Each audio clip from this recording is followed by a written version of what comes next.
She stood at the mic like she owned the building. Hell, maybe she thought she did. New VP, loud heels, sharper tongue. Effective immediately, she said, pacing like a TED Talk dropout. All proprietary tech is now internal IP, no exceptions. Then she looked right at me, smiled, that smug kind of smile you'd slap off a billboard. Even if you wrote it, she said, it's company property now.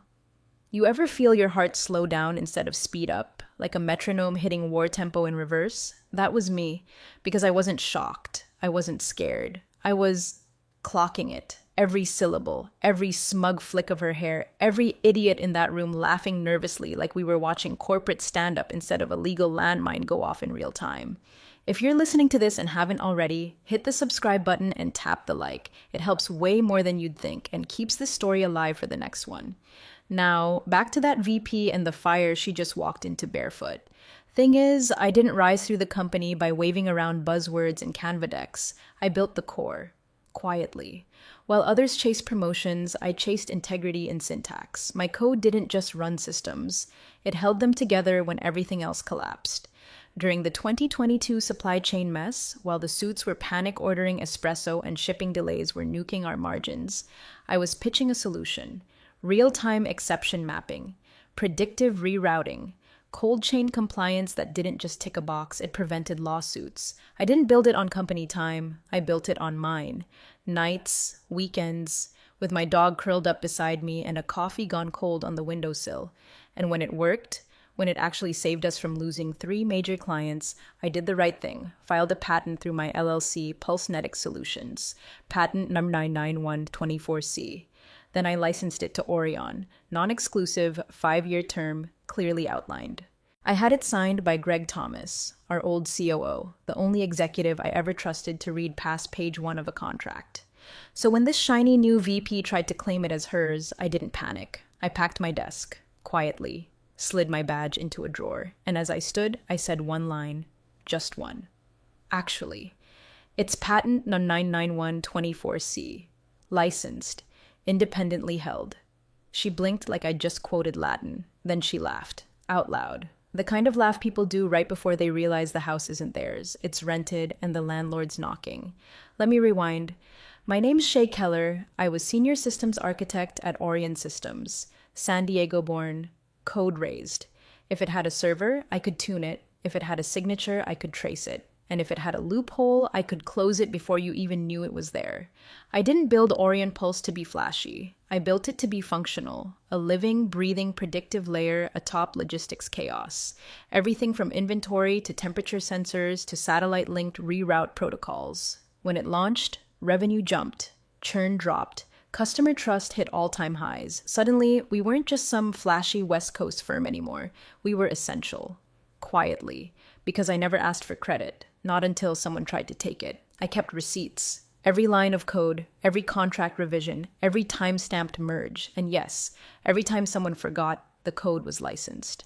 The PulseNetics framework was clean, modular, and intentionally isolated, because I knew the day would come when some MBA with loud shoes and louder opinions would try to own it without earning it. So I made sure no one could. And now, here we were. She made her announcement, declared her theft, on record. In a meeting with external vendors and multiple department heads, I didn't even need a lawyer to tell me it was done. I just needed a copy of the recording, which I had within an hour. You know what they say? Don't swing unless you know what bat you're holding. Elena Drayton walked in with a plastic wiffle bat and thought she was Babe Ruth. Meanwhile, I'd been holding a patent, and 8 years' worth of documented silence. That's the funny thing about people like her. They think the quiet ones are weak, passive, replaceable. But all silence means is that I was documenting everything. And now it was time for the rest of the world to see it. Elena Drayton entered the office like she'd already solved us. You could tell she wasn't here to learn. She was here to conquer. Long blazer, perfect posture, a headset she never used but wore like a crown. She carried herself like this place was a fixer-upper and we were just the faded wallpaper she'd peel back to find something usable. Her second day, she called a walkthrough of legacy systems. Code review with 10 people, 2 of whom actually understood what they were looking at.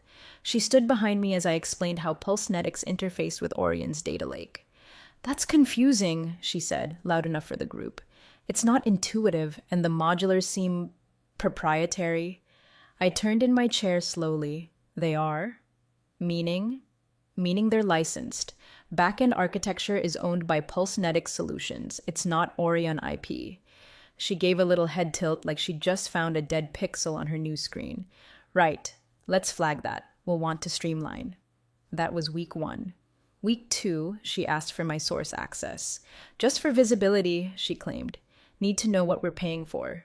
I told her visibility wasn't the problem. Respect for contracts was. She laughed, shook her head like I was being difficult. You're protective of your code. That's cute. No, I wasn't being cute. I was being legal. That Friday, I got the email from legal. Subject line, Code Authorship Clarification. Classic middle manager CYA. The kind of email you send when someone in power wants to do something reckless, and you want it on record that you asked the right questions before it blew up. I opened my folder, labeled Pre-Drayton because I'm not an idiot, and attached the license agreement. Pulsenetics Solutions, 5-year term, signed by Gregory A. Thomas, former COO. Dated, notarized, timestamped with an accompanying breakdown of the modules and use rights. No exclusivity, no transfer of ownership, just licensing. Then I replied with 2 lines. Per Section 4, ownership remains with Pulsenetics. Let me know if you need the UPTO record, patent number 99124C. And I CC'd myself on my personal email, because I knew what was coming. People like Elena don't back down when they're wrong. They double down, then triple down, then look for someone else to blame when the fire reaches the gas line. The next day, I came in early. Quiet office. No buzz, no coffee brewing, just the low hum of servers and the startup screen on my laptop. I opened the terminal, cloned the entire Pulsenetics repo onto an encrypted drive, and ran a diff audit on recent commits. No unauthorized changes, yet. But I also backed up the Slack threads. Every meeting invite, every email, file log, and time-stamped deployment. I even screen recorded her legacy systems comment from our last Zoom sync and saved it to a folder named If They Push. Because here's the truth, no one tells you about being a quiet engineer in a loud corporate world. Documentation isn't a habit, it's a weapon. People like Elena, MBA wolves, and Reformation blazers, they rely on the speed of power. They talk fast, move fast, rewrite faster, but they don't know how long it takes to build a system. They don't know what it costs to make something stable, and they sure as hell don't care who wrote it unless that person gets in their way, which I now officially was. The weird part? I wasn't even mad. Not yet. You get to a point in your career where being underestimated isn't an insult anymore. It's a forecast. You just start planning around the weather. That weekend, I didn't sleep much. My stomach knew before my brain did. Every time I closed my eyes, I saw repo logs and code windows. I'd built Pulsenetics with intention, modular by design, clean separation between Orion's interface and my patented backend. But if they decided to start poking around under the hood, that would be breach. And if they copied any part of that backend into core Orion systems, that would be war. By Sunday night, I got the GitHub ping. User Orion Dev03 requested access to private module Lightnet Pulsenetics exception mapping core. I didn't approve it, I just took a screenshot. Monday was going to be long. And loud. For them. They gave her a standing mic like she was delivering closing remarks at Davos instead of hijacking a Tuesday staff call. Elena strode to the front of the room with her designer blazer, a smile pulled so tight it could have sliced drywall. The monitors behind her displayed the Orion logo cycling through slides no one had asked for. No agenda, no memo, just a calendar placeholder, company alignment and vision. She tapped the mic like she was warming up for open mic night at a VC pitch fest. Thanks for joining, everyone. Just a quick note on system integration. I already knew. The minute she bypassed IT and added herself as admin on 2 of our internal dashboards, one of which had Pulsenetics logs embedded, I knew this wasn't a drill. It was a land grab. We've reviewed our technical stack and made a strategic decision to consolidate IP under the Orion umbrella moving forward. All proprietary tech is now considered internal IP. My hands froze on the keys. Not shocked, not rattled, just measuring her. She didn't stop. No exceptions, she said, scanning the room like she was making eye contact with every future pink slip. Then her eyes locked on mine. Even if you wrote it, it's company property now. There was a pause. Not silence, just that awkward kind of shift where everyone chuckles, then looks around to make sure it's okay, they laughed. Like someone farted in church and no one knows whether to bless it or bury it. I didn't laugh. I didn't even blink. Instead, I did the most dangerous thing a developer can do in a room full of people who don't understand what they're about to steal. I closed my laptop, slowly, gently, like it was a finished chapter. The leather bag beside me had been packed before the meeting, not out of drama, out of foresight. Because when you spend 8 years documenting everything you build, you learn to recognize the moment your work becomes more valuable than your presence. I stood, smoothed the crease on my blazer, and looked straight at her. Actually, I said, it's patent number 99124C, licensed, independently held. Elena blinked, just once, like a glitch. Then she laughed, not out of humor, out of fear disguised as arrogance. Sure it is, she said, with a smirk you could paint on the side of a sinking ship and still call it hopeful. I didn't explain, didn't raise my voice, didn't ask for backup. I just walked. Every footstep across that cheap carpet was quiet, but it might as well have been thunder in a boardroom full of people who'd suddenly forgotten what Clause 4.1a of our vendor agreement meant. I could feel the temperature drop behind me, the slow realization sinking in like water through insulation. Because here's what none of them understood. When you license architecture from someone who also holds the patent, when you deploy that architecture into your client environments, when your new VP stands up and claims it as company property on a recorded Zoom call with 3 of our federal logistics partners in attendance, you're not just wrong, you're exposed. I took the back stairwell, always did. It was faster, quieter, and it avoided the show. My car keys were in my hand before I hit the 3rd floor. No one followed me, not that day. I drove home with the windows down. The sun was out, and San Diego was doing that fake spring thing where it pretends it has seasons. I let the breeze hit my face, let the tension bleed off, because I wasn't coming back, not to that building, not under that leadership, not with those ethics. The code was still mine, the patent was still active, and Elena Drayton had just publicly committed corporate malpractice, with a smile and a microphone. Let them laugh. They wouldn't be for long. Marcus Trent wasn't a bad lawyer, he was just a comfortable one. The kind that skated through the gray zones of corporate law by drinking from the same mug every morning, keeping his desk clutter-free, and pretending contracts were guardrails instead of landmines. But when his Slack lit up at 11:43 a.m. with a clipped message from the CTO, "Hey, quick question, who owns Pulsenetics?" He sat a little straighter in his leather chair. By noon, he was staring at the USPTO database, fingers hovering over the keyboard like he already knew he wasn't going to like what he found. Search.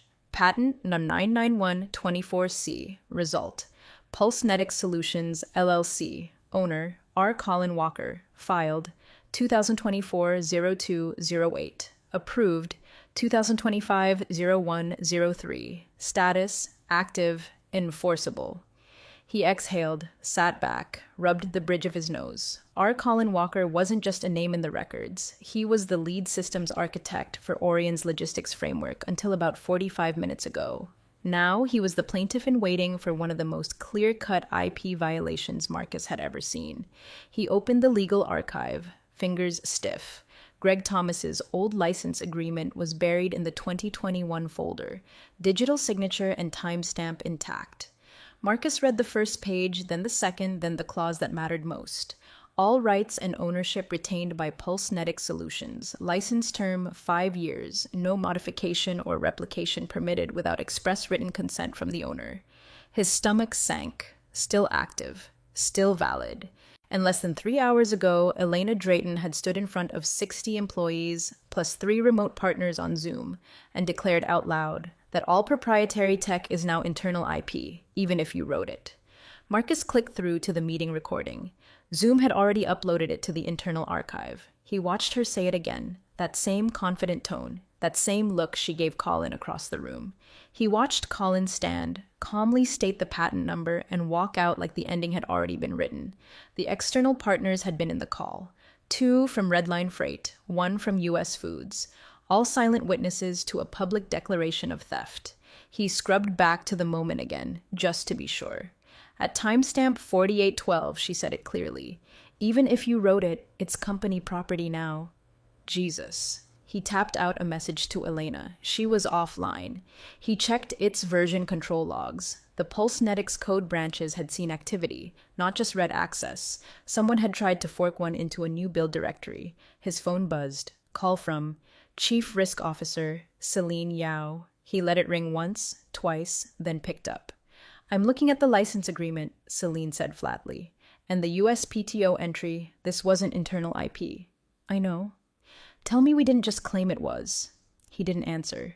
Tell me we didn't do that, she said again, quieter now, on a recorded call. He opened the Zoom window and watched it play again. Elena's smile, the room's uneasy laughter, Colin's measured response. And then, a few lines later, her laughing dismissal. Sure it is. He felt sick. This is a misclassification, he said finally, which was lawyer for we are royally screwed and can't say it out loud yet. No, Celine replied. A misclassification is an accounting error. This is declaration of ownership over federally registered intellectual property. She hung up. Marcus leaned back, cracked his knuckles, and opened a new internal memo draft. He wasn't writing to legal anymore. He was writing to PR. Crisis prep. Because someone was going to leak that recording, and when they did, we misunderstood the contract wasn't going to cover it. The thing about patent law, there's no room for interpretation when the ink's dry and the timestamps line up. And now they did. Colin's name wasn't just in a footer, it was printed on federal paper. And Marcus Trent was about to find out how quickly a joke in an all hands could become Exhibit A. By the time I pulled into my driveway that afternoon, the repo had already been touched. I didn't need access logs to tell me. My phone had pinged. 3 alerts, GitHub flags tied to the PulseNetics audit bot I'd quietly installed 6 months ago. Not even Orion's sysadmin team knew it was running. But I did. Because I knew what this company was capable of the minute our former CTO started replacing engineers with automation consultants and pushing legacy teams toward early retirement. I sat in the car with the engine idling and scrolled through the commit history. The branch that held the proprietary core, exception mapping, temperature failover, the backbone of the compliance module, had been forked, then updated again. 3 commits, all from the same user, DevOps Elena02. No review, no PR approval, no sign-off. They didn't just open the hood. They started driving the car. I forwarded the commit logs to my lawyer, Samir. 10 minutes later, he replied with 1 sentence and a scanned attachment. This is breach. Stop all communication. We're moving to notice. The attachment was a formal letter. Notification of violation. U.S. Copyright Pertar 506A. Title 17. Unlicensed derivative use. Language like willful infringement, statutory damages, injunctive relief. I barely finished reading it before my phone buzzed again, this time from an old friend still in IT. Shay, he texted. They're panicking. Elena's trying to retro-lock all admin branches. Marcus wants NDAs reissued post-dated to March. They're saying it's a misunderstanding. Misunderstanding? They pushed code, 3 layers deep, into a production-adjacent environment. I pulled up the audit thread from the bot. Clean screenshots of every action taken, file edits, permission overrides, user activity logs. They'd even renamed a PulseNetics class to make it look internal. As if the law cared about font changes and naming conventions. It wasn't just reckless, it was criminally stupid. I messaged Samir again. They're scrubbing the repo, trying to cover tracks. He responded instantly. Good, let them. Tampering post-breach increases the penalty. Keep logging, don't engage. So I let the bot run. Meanwhile, legal fired off a flood of documents trying to rewrite history. Retroactive NDAs with vague phrases like past work product, contractual integration, reclassified IP rights. All meaningless. You can't sign away ownership after you've already broken it. That's not legal cover. It's evidence. One document even attempted to assert that my work while employed at Orion Systems constitutes collective intellectual property. They tried to backdate it. February. I wasn't even mad. I was impressed by the speed of their desperation.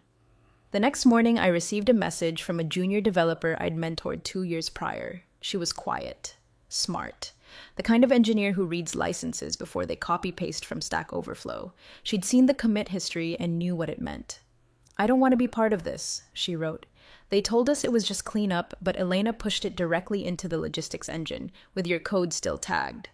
I replied with 1 line. Keep the email, keep the logs, you may need them. Because here's what was really unraveling. This wasn't just about me anymore. They hadn't just violated a license. They'd involved employees in unknowing IP theft, compromised client-facing systems with unvetted code, created a compliance risk trail that now touched multiple departments. When you tamper with protected architecture, you don't just violate patent law, you invite the federal government to your front door. And Orion had just opened every lock in the house. Thursday, 9:41 a.m. The audit report hit my inbox with a subject line that told me everything before I even opened the file. Violations identified, 43 matches. I didn't flinch. I'd been expecting this. My audit bot had been scraping every push and merge from the moment they touched PulseNetics code without consent. But expecting something and seeing it, line by line, violation by violation, that hits different. Each match was marked in red. Source, patented PulseNetics module. Destination, Orion Core Logistics Engine v7.1. Modifications, superficial, variable names, comment wipes, file structure shuffles. Effectiveness, none.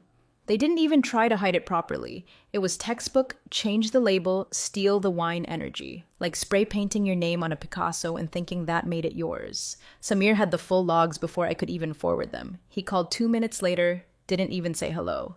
43 individual acts, and that's just from this week. Do you understand what that means?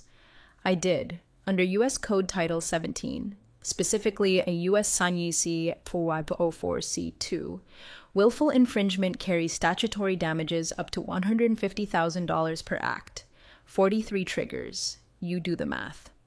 Send the package, I said quietly. He already had. Southern District of California, Intellectual Property and Digital Crimes Division.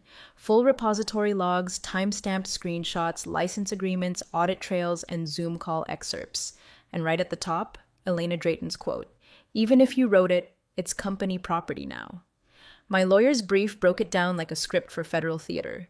Unlawful use of federally patented software. Unauthorized derivative work creation. Attempted retroactive NDAs. Internal cover-up through repository tampering. External misrepresentation to third-party clients. And then the kicker, Appendix D, side-by-side code comparison. PulseNetics module versus Orion Logistics Engine v7.1. Identical logic structures, identical dependencies, identical exception routines. They didn't just borrow my architecture. They rewrote the house numbers and tried to sell it as beachfront. I sat at my kitchen table with a mug of coffee and scrolled through the evidence like I was reading a novel I already knew the ending to. The quiet part, the part no one sees, is how many times I could have spoken up before now. How many times I could have emailed Marcus or filed an internal complaint or thrown a fit in the all hands. But I didn't, because there's a difference between proving your point and letting someone else hang themselves with the rope they swore was a ladder.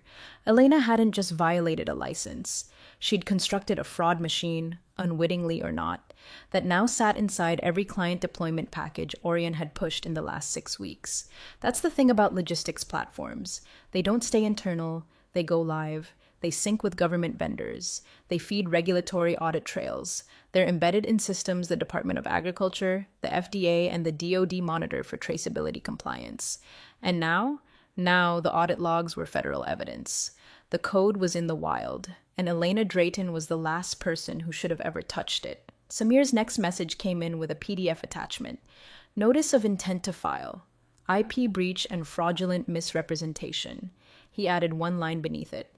They thought it was optimization. Now it's organized crime.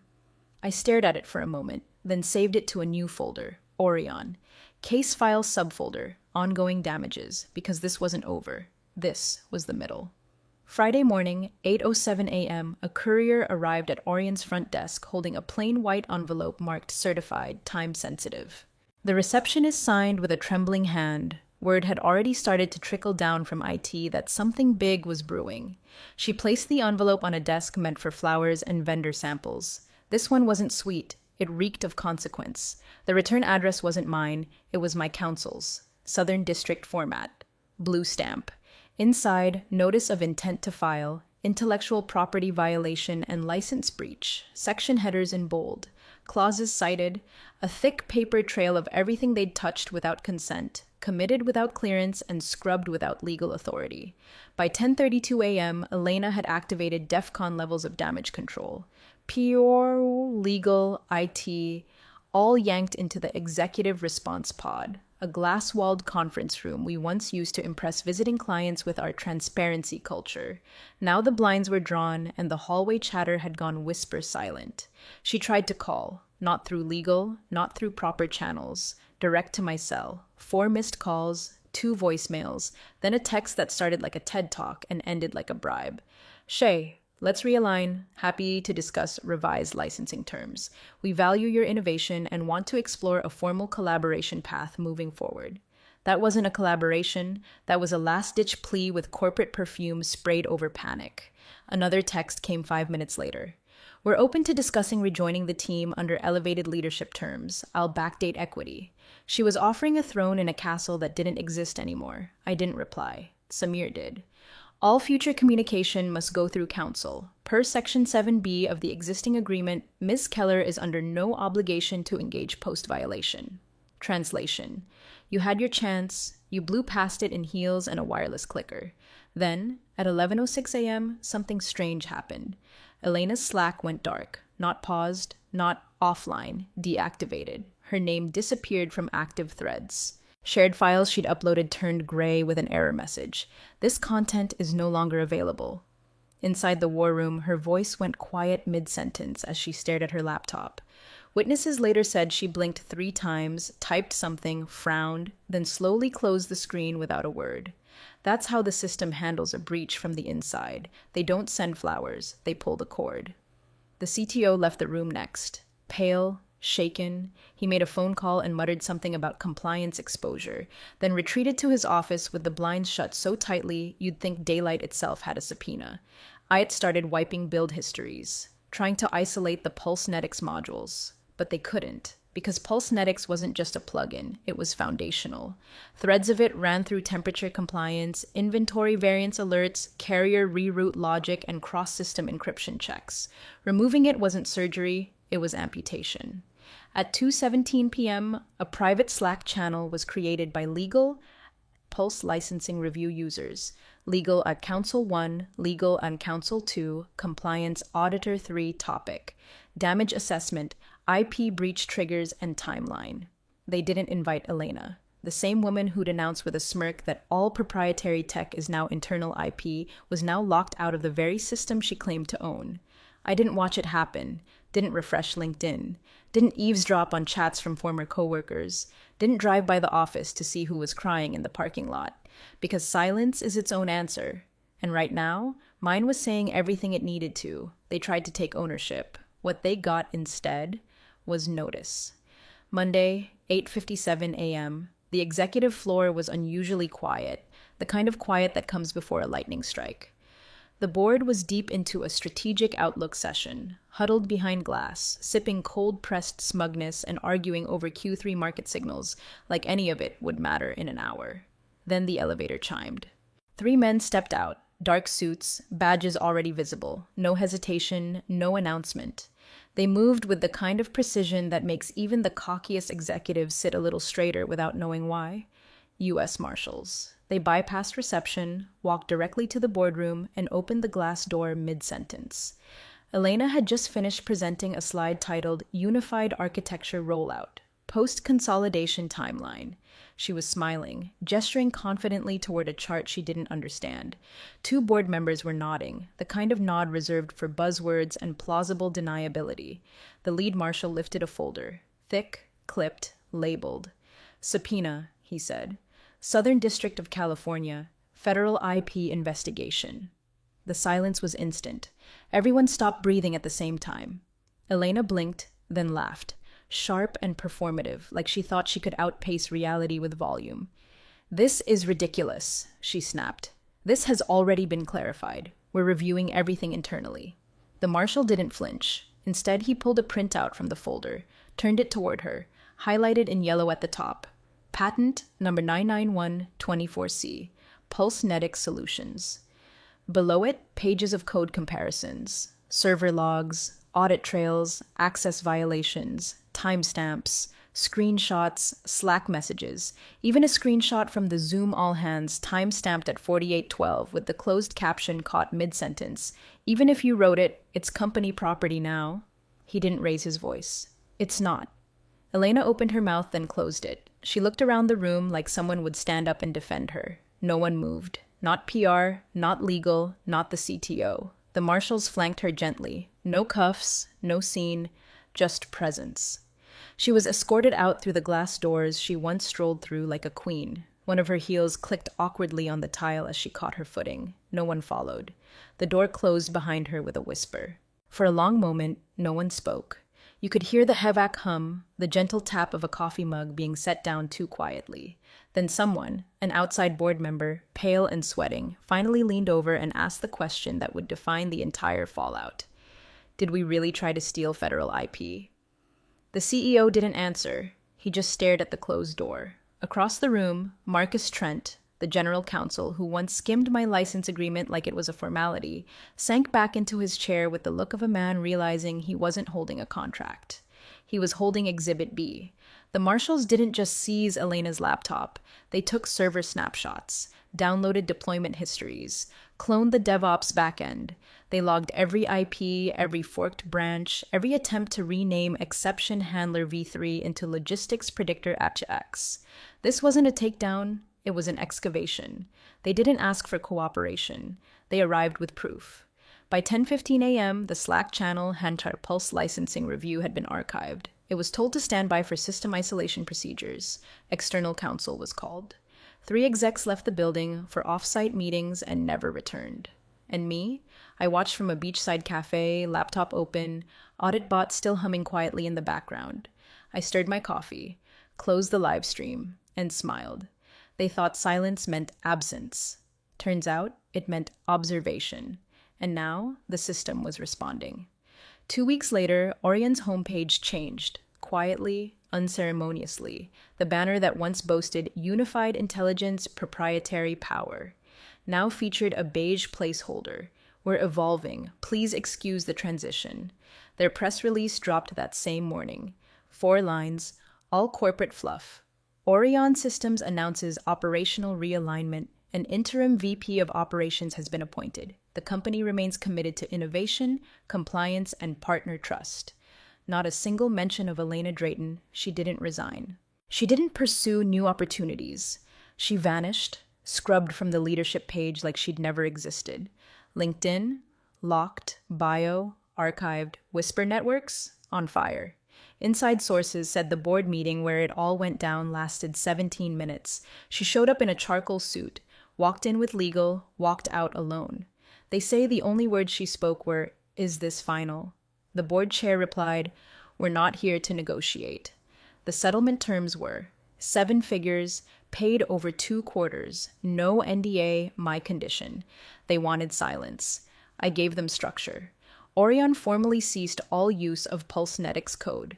Every instance, every deployment, every build with so much as a single license thread was pulled, scrubbed, or hard isolated with chain of custody documentation. They re-signed the license. Triple the rate. Strict audit triggers. No modification rights, no extensions without written notice, and a 60-day review period, mine to approve. Internal memos referred to it as the Keller Protocol, as if giving it a name would help them forget they tried to cheat the person who built their house. I didn't gloat, didn't tweet, didn't send a single "told you so," because the win wasn't loud, it was permanent.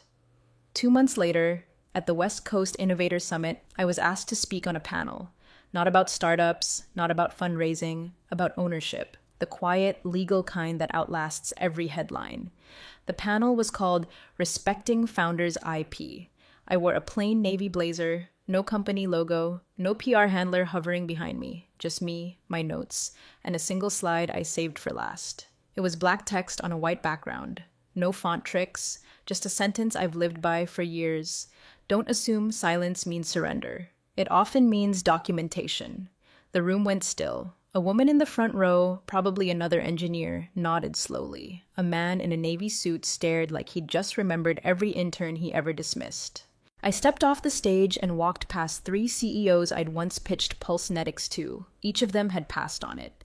Said it was too niche, now they licensed it. On my terms. I stopped at the back of the room where a small name card waited on a reserved seat. Shay Keller, founder, Pulsenetic Solutions. I didn't sit. I'd already arrived.